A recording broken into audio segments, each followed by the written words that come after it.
তুমি একদিন ঠিকই বুঝবে আমি কেমন করে তোমার জন্য অপেক্ষা করতাম।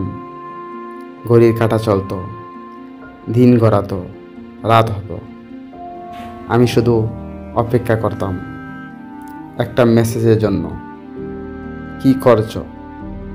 শুধু একটা ছোট্ট খোঁজ নেওয়ার জন্য।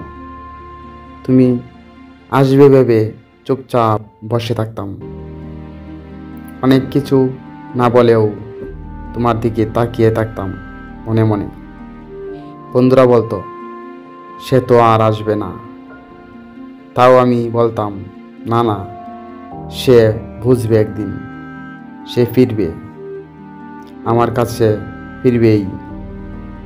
আসলে আমি বুঝতাম তুমি আর ফিরবে না, তবুও আমি মনকে বোঝাতাম আজ না হোক কাল তো আসবেই।